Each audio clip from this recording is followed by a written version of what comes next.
भारतीय राज्यघटना। आता भारतीय राज्यघटनेचा अभ्यास करत असताना आपण आजपर्यंत जो काही अभ्यास केलेला आहे त्यामध्ये भारतीय राज्यघटनेची वैशिष्ट्ये असतील किंवा मूलभूत हक्क असतील, मार्गदर्शन तत्व आहेत, मूलभूत कर्तव्य आहेत, म्हणजे अनेक भागांचा अभ्यास जो आहे तो अभ्यास आपण केलेला आहे। म्हणजे भाग 1 पासून ते जवळपास भाग 4 पर्यंतचा अभ्यास जो आहे तो अभ्यास आपला झालेला आहे। आणि भाग 5 चा आपण जेव्हा अभ्यास केलेला आहे तर तो अभ्यास करत असताना राष्ट्रपती, उपराष्ट्रपती, पंतप्रधान, त्याचबरोबर मंत्रिमंडळ आणि भारताचे महान्यायवादी इथपर्यंतचा जो अभ्यास आहे तो अभ्यास आपला झालेला आहे। म्हणजे भागाचा आपण जर विचार केला तर त्यामध्ये आपण भाग 1, त्यानंतर भाग 2, भाग 3, भाग 4 आणि भाग 5 पर्यंतचा जो काही भाग आहे तो भाग आपण अभ्यासलेला आहे। आता भाग 1 म्हणजे आपण काय अभ्यासलं तर भाग 1 मध्ये आपण अभ्यासलं भारताचे राज्यक्षेत्र, आणि ज्यामध्ये कलम क्रमांक 1 ते कलम क्रमांक 4 पर्यंतचा अभ्यास जो आहे तो आपण ह्या भाग 1 मध्ये आपण बघितला आहे। राज्यक्षेत्रामध्ये जे राज्यक्षेत्र आहे त्या राज्यक्षेत्रामध्ये कलम क्रमांक 1 ते कलम क्रमांक 4 पर्यंतचा अभ्यास आपण त्यामध्ये केलेला आहे। त्यापुढे आपण जर बघितलं तर दुसरा जो काही भाग आहे भाग 2, भाग 2 मध्ये आपण कशाचा अभ्यास केला तर भाग 2 मध्ये आपण नागरिकत्वाचा अभ्यास केला। म्हणजे जे काही भारतीय लोक आहेत किंवा प्रारंभीचं नागरिकत्वाच्या बाबतीमध्ये जे कलम क्रमांक 5, 6, 7 आणि 8चा आपण अभ्यास केला, आणि 9, 10, 11 मध्ये नागरिकत्वाच्या बाबतीमध्ये असणाऱ्या ज्या काही तरतुदी आहेत त्याचा आपण अभ्यास केला। म्हणजे भाग जे काही 2 आहे तर 2 आपण बघत असताना नागरिकत्वाच्या जे काही तरतुदी आहेत त्या आपण बघितलेल्या आहेत।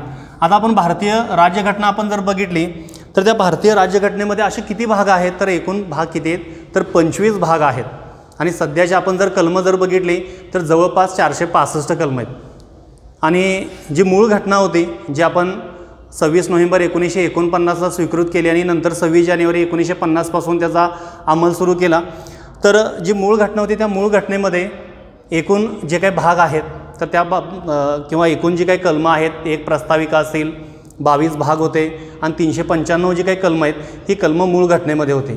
आणि नंतर त्यामध्ये बरीचशी घटनादुरुस्ती झाली, काही कलमं ॲड करण्यात आली, काही कलमं जे काही इतर भाग आहे ते इतर भागांना जोडण्यात आली, आणि तसा आत्ताचा भाग आपण जर बघितला तर एकूण 12 अनुसूच्या आहेत, 25 भाग आहेत आणि 465 कलमं आहेत। आणि त्यातलं हे जे काही दुसरा जो काही भाग आहे नागरिकत्व, तर त्या नागरिकत्वामध्ये कोणती कलमं आहेत तर कलम क्रमांक 5 ते कलम क्रमांक 11 पर्यंतचा जो काही भाग आहे या दुसऱ्या भागामध्ये दिलेला आहे किंवा नागरिकत्व यामध्ये दिलेला आहे। त्यानंतर सगळ्यात महत्त्वाचा आणि सगळ्यात मोठा, सगळ्यात विस्तृत असणारा जो काही भाग आहे तो आहे भाग 3। म्हणजे भाग 3 शिवाय ही भारतीय जी काही राज्यघटना ही राज्यघटना पूर्णच होऊ शकत नाही। कुठल्याही देशाचा आपण जर विचार केला तर कोणत्याही देशाच्या राज्यघटनेमध्ये असणारे जे भारतीय नागरिकांसाठी किंवा जे परकीय जे काही नागरिक आहेत ह्या परकीय नागरिकांना देखील आपण काही हक्क जे ते प्रदान केलेले आहेत, आणि तो जो काही भाग आहे तो आहे भाग 3, ज्याला आपण काय म्हणतोय मूलभूत हक्क असं म्हणतोय, फंडामेंटल राईट्स। मूलभूत हक्क हे मूलभूत हक्क कुणासाठी आहेत तर काही मूलभूत हक्क जे आहेत हे भारतीयांसाठी आहेत, किंवा जे काही कलम क्रमांक 12 पासून ते कलम क्रमांक 35 पर्यंतचा भाग आपण जर पाहिला तर बरेचसे जे काही मूलभूत हक्क आहेत हे परकीयांना देखील आपण दिलेत, आणि सर्व मूलभूत हक्क जे आहेत ते भारतीयांना देखील आहेत। म्हणजे इतर देशांचा भारतीय जी काही राज्यघटना जी निर्माण केली ही भारतीय राज्यघटना निर्माण करताना जे घटनाकर्ते होते डॉक्टर बाबासाहेब आंबेडकर किंवा इतर जे काही संविधान सभेचे जे काही सदस्य होते, तर हा अभ्यास करत असताना जवळपास 60 देशांचा आपण अभ्यास केलेला आहे, किंवा 60 देशांचा अभ्यास करून ही भारतीय राज्यघटना जी आहे ही राज्यघटना निर्माण केलेली आहे। त्यामध्ये ब्रिटनची जी काही घटना असेल, अमेरिकेची घटना असेल, आयर्लंडची घटना असेल, जपानची घटना आहे, जर्मनीची घटना आहे, सोव्हिएत रशियाची घटना आहे, अशा अनेक घटनेतून आपल्या परिस्थितीला जे अनुकूल आहे असे अनेक घटक जे आहेत हे भारतीय घटनेमध्ये समाविष्ट करण्याचा प्रयत्न भारतातून डॉक्टर बाबासाहेब आंबेडकरांनी केलेला होता। मग त्या बाबतीमध्ये आपण जो काही तिसरा जो काही भाग आहे मूलभूत हक्क, तर त्या मूलभूत हक्क यामध्ये काय सांगितले, कोणती कलम आहेत तर ह्यामध्ये सांगत असताना कलम क्रमांक 12 ते कलम क्रमांक 35चा जो काय भाग आहे तो भाग यामध्ये, म्हणजे इतकी कलमं जे ती कलमं आहेत, आणि कोणत्याही देशाच्या जे काही घटना आहे तर कोणत्याही देशाच्या घटनेपैकी सर्वात मोठी, सर्वात विस्तृत असणारी लिखित घटना ही भारताची आहे। आणि ब्रिटनची घटना आपण जर बघितली तर ब्रिटनची घटना कशी आहे तर अलिखित स्वरूपाची आहे, भारताची घटना कशी आहे लिखित स्वरूपाची आहे, अमेरिकेची घटना कशी आहे तर लिखित स्वरूपाची आहे। भारताच्या घटनेमध्ये कलमं आहे 465, अमेरिकेच्या घटनेमध्ये कलमं आहेत फक्त 7। म्हणजे अमेरिकेची काही घटना आहे त्या घटनेमध्ये कलमं किती दिलेत फक्त 7 कलमं आहेत, आणि भारतीय घटनेचा जो काय आपण ज्याला फिलॉसॉफिकल पार्ट असं म्हणतोय, तर तो आपण अमेरिकेकडून किंवा आयरिशकडून घेतला आहे. त्यामध्ये DPSP असेल, directive principle of state policy असतील, किंवा जे काय मूलभूत हक्काचा जो काय भाग आहे तो आपण त्यामध्ये बघू शकतोय. त्यानंतर त्या पुढचा जो आहे भाग 4, तर भाग 4 जो आहे ते आहेत मार्गदर्शक तत्वे. मार्गदर्शक तत्व हे मार्गदर्शन तत्व कोणासाठी आहे? जसं आपण भारत देशामध्ये आपण राहत असताना प्रत्येक जो काही नागरिक आहे त्या प्रत्येक नागरिकाला काही जे काही हक्क आहे ते हक्क प्रदान केलेत भाग 3 मध्ये. तसा भाग 4चा आपण जर विचार केला तर जे काही शासन असेल किंवा सरकार असेल त्या सरकार चालवत असताना कोणकोणत्या बाबी लक्षात घेणं आवश्यक आहे, त्यांच्यासाठी एक दीपस्तंभ म्हणून काम करणारा जो काय भाग आहे तो भाग 4 आहे. त्याला आपण काय म्हणतोय? मार्गदर्शक तत्व असं म्हणतोय. आणि हे मार्गदर्शक तत्व कुठं आहेत? तर कलम क्रमांक 36 ते कलम क्रमांक 51 पर्यंतचा जो काय भाग आहे हे आहेत मार्गदर्शक तत्वे. हे कशासाठी आहेत? आता समजा मूलभूत हक्क आपण बघताना कलम क्रमांक 14 आपण जर बघितलं, कायद्यासमोर समानता असेल, किंवा कलम क्रमांक 15 किंवा कलम क्रमांक 16चा आपण विचार करतोय. कलम क्रमांक 17 आपण बघताना अस्पृश्यता निवारण किंवा अस्पृश्यता बंदी आहे. जर समजा राज्यसंस्थेनं किंवा खाजगी व्यक्तींनी जर या जे काही मूलभूत हक्क नागरिकांना प्रदान केलेले आहेत तर ते मूलभूत हक्काची योग्य पद्धतीनं जर बजावणी जर केली नसेल, किंवा जर काय अन्याय जी कृती आहे ती कृती जर राज्यसंस्थेने जर केली असेल तर त्यांच्या विरोधामध्ये न्यायालयामध्ये दाद मागता येते. कशावर? तर मूलभूत हक्काच्या बाबतीमध्ये. आणि ती न्यायालयामध्ये दाद मागत असताना कलम क्रमांक 32नुसार आपण सर्वोच्च न्यायालयाकडे जाऊ शकतोय, किंवा कलम क्रमांक 226नुसार आपण उच्च न्यायालयाकडे जाऊ शकतोय. पण जी काही राज्यसंस्था आहे, जे शासन आहे, त्यामध्ये केंद्र शासन असेल किंवा राज्य शासन असेल, तर त्या राज्य शासनाने जी काही दिलेली जी काही मार्गदर्शन तत्व आहेत तर त्या मार्गदर्शन तत्वांचा जर अंमल जर केला नसेल, त्या तत्वाच्या प्रमाणे जर काम जर केलं नसेल तर त्या विरोधामध्ये आपल्याला न्यायालयामध्ये दाद मागता येत नाहीत. म्हणजे हे फक्त दीपस्तंभाचं काम करतंय. जे मार्गदर्शन तत्व जे आहेत ही दीपस्तंभ आहेत, ही न्यायप्रविष्ट नाहीत. आणि जे मूलभूत हक्क जे आहेत ते न्यायप्रविष्ट आहेत. म्हणजे मूलभूत हक्काचं जर उल्लंघन जर झालं असेल, एक राज्यसंस्थेने जर मूलभूत हक्काचं उल्लंघन जर केलं असेल तर त्या विरोधामध्ये आपण सर्वोच्च न्यायालयाकडे जाऊ शकतो किंवा उच्च न्यायालयाकडे आपण जाऊ शकतोय. सर्वोच्च न्यायालयाकडे जर जायचं असेल तर तो देखील मूलभूत हक्काचा आहे जो कलम क्रमांक 32 मध्ये दिला आहे. आणि जर आपल्याला उच्च न्यायालयाकडे जर जायचं असेल तर त्या ठिकाणी आपण कलम क्रमांक 226नुसार आपण जाऊ शकतोय. पण सरकारच्या बाबतीमध्ये, राजसंस्थेच्या बाबतीमध्ये अशी दाद आपल्याला मागता येत नाही. म्हणजे एखाद्या शासनानं ठराविक जे काही जे घटक असतील, आता ग्रामपंचायती संघटना आहे कलम क्रमांक 40 मध्ये, किंवा अशा अनेक जे काही कलमं आहेत की ज्यामध्ये पर्यावरणाचा ऱ्हास होऊ नये किंवा जे काही नैसर्गिक साधनसंपत्तीचं योग्य पद्धतीने जतन व्हावं, अशा अनेक जे काही बाबी आहेत त्या बाबी ह्या मार्गदर्शन तत्वामध्ये आहेत. पण त्या बाबींचं जर राजसंस्थेनं योग्य पद्धतीने जर पालन जर केलं नसेल तरीही आपल्याला न्यायालयामध्ये दाद मागता येत नाहीत, कारण ही न्यायप्रविष्ट नाहीत. आणि ही काय आहेत? मूलभूत हक्क जे आहेत हे न्यायप्रविष्ट आहेत. आता त्यानंतरचा जो काही भाग आहे मार्गदर्शन तत्वांचा नंतरचा, ते आहेत मूलभूत कर्तव्य. आता मूलभूत कर्तव्याच्या बाबतीमध्ये फक्त एकच कलम आहे, कलम क्रमांक 51A. हा भाग 5 नाही, भाग 4 मध्येच हा नंतर समाविष्ट करण्यात आलेला आहे. मूलभूत कर्तव्य जी मूळ घटना होती त्या मूळ घटनेमध्ये अशी मूलभूत कर्तव्य नव्हती. पण नंतर जे काही सुवर्णसिंह समिती आहे 1976 42वी घटनादुरुस्ती, तर ह्या 42व्या घटनादुरुस्तीनं हे नंतर ॲड करण्यात आलं होतं मूलभूत कर्तव्य. आणि ज्यामध्ये आत्ता सध्या आपण जर विचार केला तर एकूण 11 कर्तव्य आहेत. 42वी घटनादुरुस्ती 1976, आणि त्या 1976 मध्ये त्यापैकी 10 जे काही कर्तव्य ती त्यावेळी समाविष्ट करण्यात आली. आणि 11वे जे काही कर्तव्य आहे हे कर्तव्य नंतर त्यामध्ये 86वी जी काही घटनादुरुस्ती होती 2002 तर त्यामध्ये समाविष्ट करण्यात आलं. पण ही मूलभूत कर्तव्ये जी आहेत अशा अनेक जे काही देशाची ज्या देशामध्ये या मूलभूत कर्तव्यांचा समावेश केलेला नाही. उदाहरण आपण जर बघितलं स्वित्झर्लंड असेल, अमेरिका असेल, तर अशा देशामध्ये ही मूलभूत कर्तव्य नाही. तर कोणत्या देशामध्ये मूलभूत कर्तव्य आहेत? आता हा मूलभूत कर्तव्याचा भाग आपण कोणाकडून घेतलेला आहे? तर हा घेत असताना आपण रशियाकडून घेतलेला आहे. सेवेत रशियामध्ये देखील मूलभूत कर्तव्य आहेत. आणि ही मूलभूत कर्तव्य घेण्यापाठीमागचा उद्देश काय आहे? तर ज्या पद्धतीनं प्रत्येक नागरिकांना शासनानं किंवा राज्यघटनेनं विविध स्वरूपाचे हक्क दिलेले आहेत, तर त्या हक्काच्या प्रकारेच तर त्यांना काही जबाबदारीचं पालन देखील करणं आवश्यक आहे. मग त्यासाठी ही जी काही मूलभूत कर्तव्य आहेत ही मूलभूत कर्तव्य देण्यात आली. आणि ह्या एकाच कलमामध्ये आत्ता सध्या विचार जर केला तर 11 मूलभूत कर्तव्य आहेत.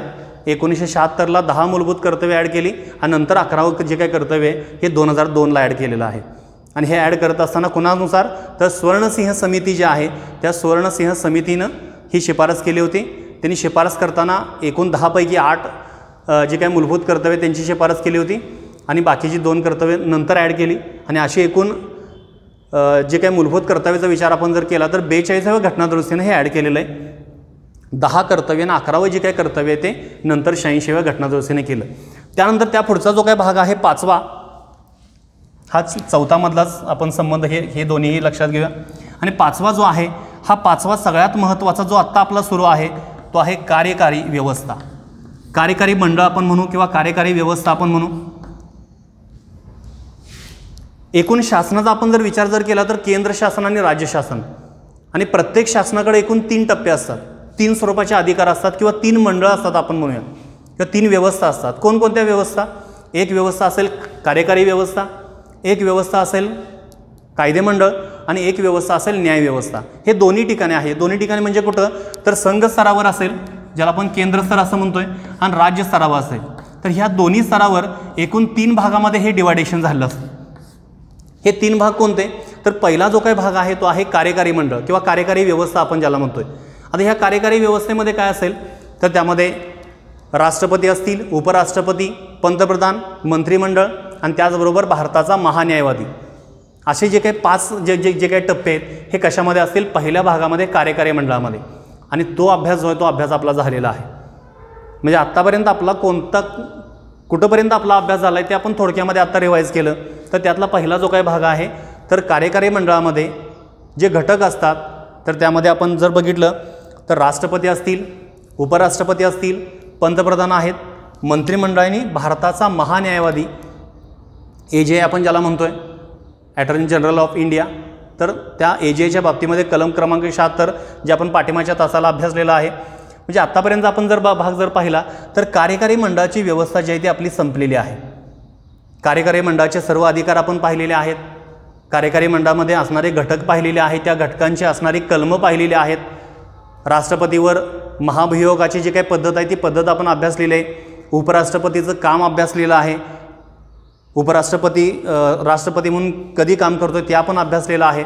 मग हा सगळा जो काही भाग आहे तो आपण अभ्यासत असताना पहिला जो काही घटक आहे भाग 5 मधला कार्यकारी मंडळाचा अभ्यास आपला झालेला आहे. आता आपल्याला त्या पुढचा जो काही भाग आहे तो आपल्याला अभ्यासायचा आहे आज, तर तो आहे कायदेमंडळ. केंद्र शासन कायदेमंडळ जे आहे तर ते आपल्याला अभ्यासायचं आहे. कार्यकारी मंडळानंतर कायदेमंडळ.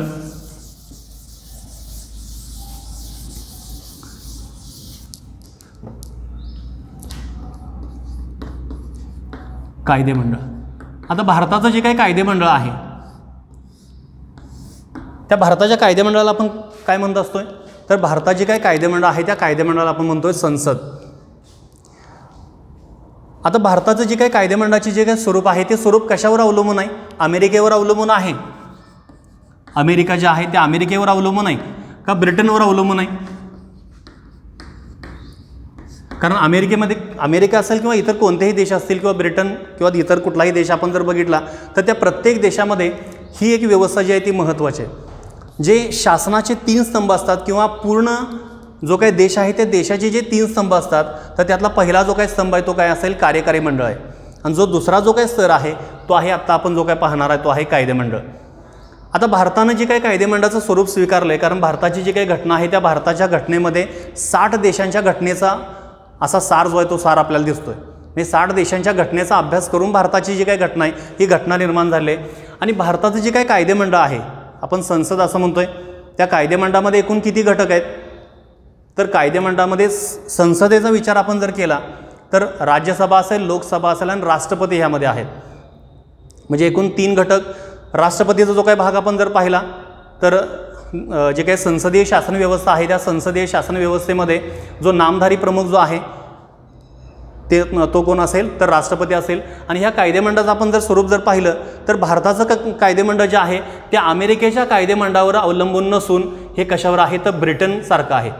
भारताचं कायदेमंडळ कसं आहे तर अमेरिकेसारखं नाही तर ब्रिटनसारखं आहे. कारण अमेरिकेकडून आपण जो काही पार्ट घेतला आहे हा कसा घेतलेला आहे? फिलॉसॉफिकल पार्ट घेतला आहे. म्हणजे तात्विक जे काही भाग आहेत हे सर्व तात्विक भाग आपण अमेरिकेकडून घेतलेले आहेत. आणि जो ब्रिटनचा भाग आपण जर पाहिला तर ब्रिटनकडून आपण जे काही घेतलेला आहे हा सर्व राजकीय भाग आपण घेतलेला आहे. संसदीय शासन व्यवस्था असेल, कॅबिनेट व्यवस्था असेल, पोस्ट पास सिस्टीम असेल, एकेरी किंवा नागरिकत्वाच्या बाबतीमध्ये असणाऱ्या ज्या काही तरतुदी असतील, मी बराचसा जो काही भाग आहे, जो राजकीय भाग आपण ज्याला म्हणतोय, हा राजकीय भाग ब्रिटनकडून घेतलेला आहे आणि जो तात्विक जो काय भाग आहे, फिलॉसॉफिकल पार्ट जो आहे तो आपण घेतला आहे कोणाकडून, अमेरिकेकडून घेतलेला आहे. आता ह्या दोन्ही देशामध्ये जे काही संसदीय किंवा कायदेमंडळाची व्यवस्था जी आहे, ही व्यवस्था कशी आहे, तर आपण अमेरिकेत सुरुवातीला आपण जर भाग जर पाहिला तर अमेरिकेमध्ये राष्ट्राध्यक्ष जे आहेत हे कायदेमंडळाचा भाग असत नाहीत. मग त्यांच्यामध्ये एक स्वतंत्र भाग दिलेले आहेत. कार्यकारी मंडळ वेगळं आहे आणि कायदेमंडळ वेगळं आहे. कुठं, तर अमेरिकेमध्ये. आणि ब्रिटनमध्ये कसं आहे, जसं भारतामध्ये आहे तसं, म्हणजे कार्यकारी मंडळातलेच जे काही लोक आहेत ते कुठं असतात, कायदेमंडळामध्ये असतात. मग त्यामुळं आपण जर विचार जर केला अमेरिकेचा आणि ब्रिटनचा, तर भारताची जी काही व्यवस्था आहे हे कशावर आहे, तर ब्रिटनवर अवलंबून आहे. आणि ब्रिटनमध्ये काय असतं, ब्रिटनमध्ये एकूण 3 पार्ट आहेत. जसं भारतामध्ये आपण जर विचार केला तर राष्ट्रपती, राज्यसभा आणि लोकसभा असे 3 आहेत. तर राज्यसभा हे कसं आहे, तर वरिष्ठ सभागृह आहे, लोकसभा हे कनिष्ठ सभागृह आहे. तसा ब्रिटनचा आपण जर विचार जर केला तर ब्रिटनमध्ये देखील एकूण 3 जे काही भाग आहेत. एक म्हणजे काय असेल, तर त्या ठिकाणी राजेश आहे, राजा किंवा राणी जे आहेत हे त्यामध्ये असतात. हा पहिला भाग झाला. आणि दुसरा आणि तिसरा भाग जसं भारतामध्ये जशी संसद आहे की ज्यामध्ये राज्यसभा आहे, लोकसभा आहे, तसा त्यामध्ये भाग आहे. मग त्यामध्ये हाऊस ऑफ लॉर्ड्स आहे, हाऊस ऑफ लॉर्ड्स. आता हाऊस ऑफ लॉर्ड्स म्हणजे काय, की त्या ठिकाणी वरिष्ठ सभागृह आहे. जसं भारतामध्ये भारताचं वरिष्ठ सभागृह कोणतं, तर राज्यसभा आहे. आणि दुसरा आहे house of people. House of people म्हणजे काय असेल, की ज्यामध्ये कनिष्ठ सभागृह आहे, म्हणजे लोकांच्यामधून निवडून गेलेले डायरेक्ट जे असतात, जसे लोकसभेमध्ये असतात. आता राज्यसभेमध्ये जे काही खासदार असतील तर त्यांना आपण डायरेक्ट मतदान करू शकतोय का, तर करू शकत नाही, कारण ती एकल संक्रमणीय पद्धत आहे. ते राज्यांचं किंवा केंद्रशासित प्रदेशाचं प्रतिनिधित्व करत असतात. तसं आपण जर बघितलं तर ब्रिटनची पद्धत कशी आहे, तर एक म्हणजे राजा किंवा राणी आणि हाऊस ऑफ लॉर्ड्स आणि House of Peoples. House of Lords काय आहे, तर वरिष्ठ सभागृह आहे आणि हाऊस ऑफ पीपल काय आहे, तर कनिष्ठ सभागृह आहे. आता भारताची ही जी आपण जर तुलना जर केली तर आपल्याला लगेच लक्षात येईल की भारतामध्ये जी काही पद्धत आहे, भारत हे गणराज्य आहे आणि भारत हे गणराज्य प्रजासत्ताक राज्य असल्यामुळं भारतामध्ये राजेशाही कुठलीही पद्धत नाही. पण जसा ब्रिटनचा आपण जर विचार जर केला तर ब्रिटनमध्ये सर्वात महत्त्वाचा जो काही व्यक्ती आहे किंवा प्रथम नागरिक आपण थोडक्यामध्ये जर बघितलं तर राजा किंवा राणी यांना महत्त्वाचं स्थान आहे, कारण त्या ठिकाणी राजेशाही आहे. तसंच भारताचा आपण जर विचार जर केला तर भारताचा जो प्रथम नागरिक आहे कोण असेल, तर राष्ट्रपती. राष्ट्रपती जे आहे हे राष्ट्रपती ह्यामध्ये असतील. दुसरं आपण जर बघितलं हाऊस ऑफ लॉर्ड्स म्हणजे वरिष्ठ सभागृह. तसं भारताचं वरिष्ठ जे काही सभागृह आहे हे कोणतं असेल, तर भारताचं जे काही वरिष्ठ सभागृह आहे ते आहे राज्यसभा. राज्यसभा हे वरिष्ठ आहे आणि हे वरिष्ठ आहे त्याचबरोबर स्थायी स्वरूपाचं आहे, म्हणजे हे कधीही विसर्जित होत नाही. लोकसभा प्रत्येक 5 वर्षांना विसर्जित होत असते, पण राज्यसभा कधीही न विसर्जित होणारं हे स्थायी सभागृह आहे. आणि तिसरा भाग आपण जर बघितला हाऊस ऑफ पीपल्स म्हणजे इथं लोकसभा. पीपल्स म्हणजे काय, की ह्यामध्ये लोकांच्यामधून निवडून गेलेले जे काही लोक आहेत हे ब्रिटनमध्ये ह्या सभागृहामध्ये बसतात, हाऊस ऑफ पीपल्समध्ये. आणि भारतामध्ये लोकांच्यामधून जे काही निवडून गेलेले जे खासदार असतील ते लोकसभेमध्ये बसतात. उदाहरणार्थ आपण जर सांगली जिल्ह्याचा जर विचार जर केला तर खासदार संजय काका पाटील जे आहेत हे खासदार आहेत आणि त्यांना आपण डायरेक्ट निवडून दिलेलं आहे, तर ते कोणत्या सभागृहामध्ये असणार आहेत, ते लोकसभेमध्ये असणार आहेत. राज्यसभा आणि लोकसभा. राज्यसभा हे कशाचं प्रतिनिधित्व करणार आहे, तर राज्यांचं आणि केंद्रशासित प्रदेशाचं. आता सध्या किती राज्य आहेत, 28 राज्य आणि 8 केंद्रशासित प्रदेश आहेत. लक्षात घ्या महत्त्वाचं, जम्मू काश्मीर जे आहे, जम्मू काश्मीर आणि लडाख. जम्मू काश्मीर हे 29वर राज्य होतं अगोदर, म्हणजे 29 राज्यामध्ये यांचा समावेश होता. पण सध्या जम्मू काश्मीरचं जे काही रूपांतर आहे हे केंद्रशासित प्रदेशामध्ये केलं आहे 2019ला. तर त्यामुळं एक राज्य कमी झालं, 29 झालं 28. आणि जे काही केंद्रशासित प्रदेश आहेत हे केंद्रशासित प्रदेश किती झाले, अगोदर 7 होते, हे 2 ॲड केले की झाले 9 झाले. पण त्यामध्ये दीव दमन जे आहेत हे एकत्र केलेलं होतं. दादरा नगर हवेली आणि दीव दमन हे जे काही 2 केंद्रशासित प्रदेश होते हे एकत्र केले, त्यामुळे एक संख्या कमी झाली. म्हणजे सध्या आपण जर विचार जर केला तर एकूण राज्य आहेत 28 आणि केंद्रशासित प्रदेश किती आहेत, तर 8 केंद्रशासित प्रदेश आहेत. म्हणजे ही जी काही व्यवस्था आहे ही सेम कशासारखी आहे, तर ब्रिटनसारखी आहे. ब्रिटनमध्ये जी काही पद्धत आहे तीच पद्धत भारतामध्ये.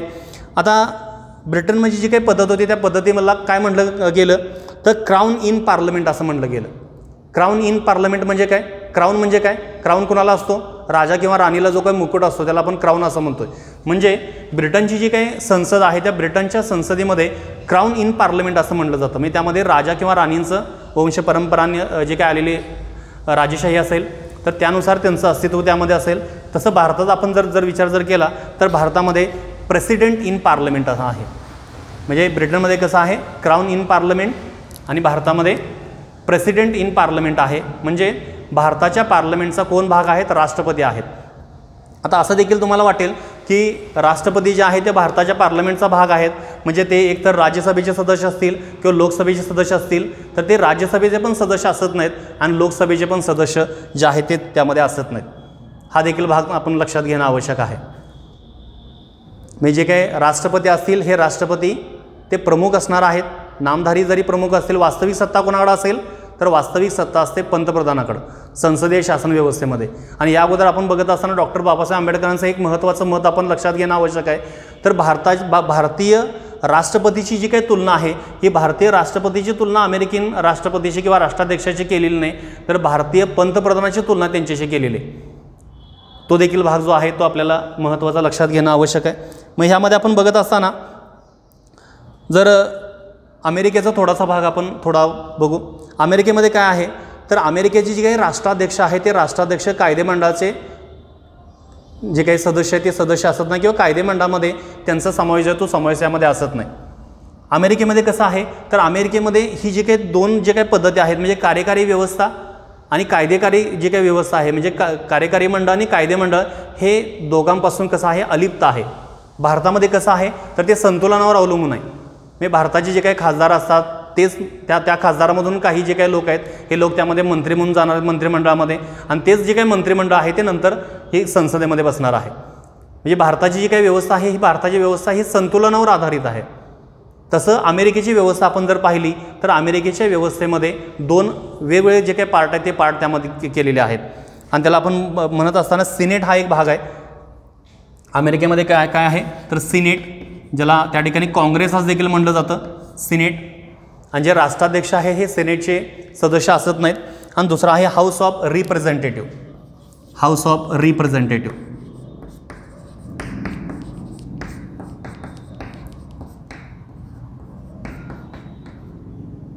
हाऊस ऑफ रिप्रेझेंटेटिव्ह म्हणजे आपण जर पाहिलं त्या ठिकाणी जसं राजेशाही आहे, राजा किंवा राणी आहे, भारतामध्ये जसं राष्ट्रपती आहे तसं अमेरिकेमध्ये असणार नाही.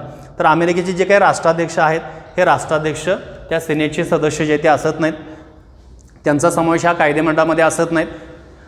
जे हाऊस ऑफ रिप्रेझेंटेटिव्ह आहेत म्हणजे लोकांच्यामधून निवडून आलेले जे आहे तर त्यांचं जे काही मंडळ आहे ते मंडळ वेगळं असेल. ते कनिष्ठ सभागृह आहे आणि वरिष्ठ सभागृह जे काय आहे तर सिनेट आहे. तर अशा प्रकारे आपण थोडक्यात जी काही माहिती आहे ती माहिती यामध्ये पाहिलेली आहे. संसदेच्या बाबतीमध्ये म्हणजे भारताची संसदीय व्यवस्था कशी आहे, अमेरिकेची संसदीय व्यवस्था कशी आहे आणि ब्रिटनची संसदीय व्यवस्था कशी आहे. आणि आपण जी काही संसदीय व्यवस्था घेतलेली आहे संसदीय शासन व्यवस्था आपण ब्रिटनकडून घेतलेलं आहे. त्याचबरोबर अनेक राजकीय जे काही भाग आहेत ते आपण ब्रिटनकडून घेतलेले आहेत.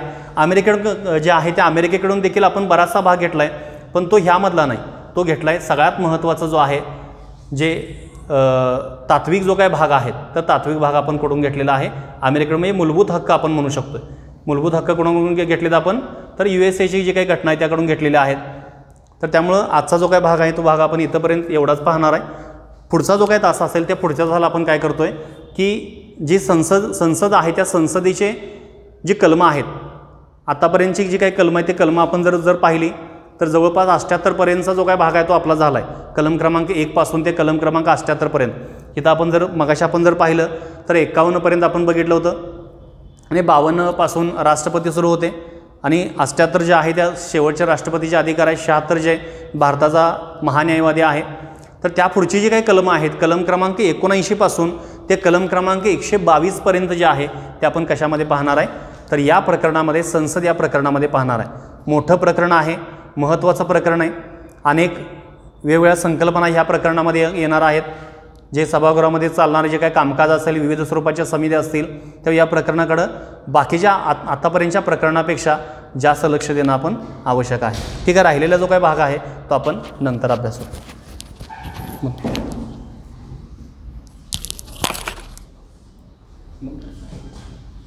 क्लिक करा. हां.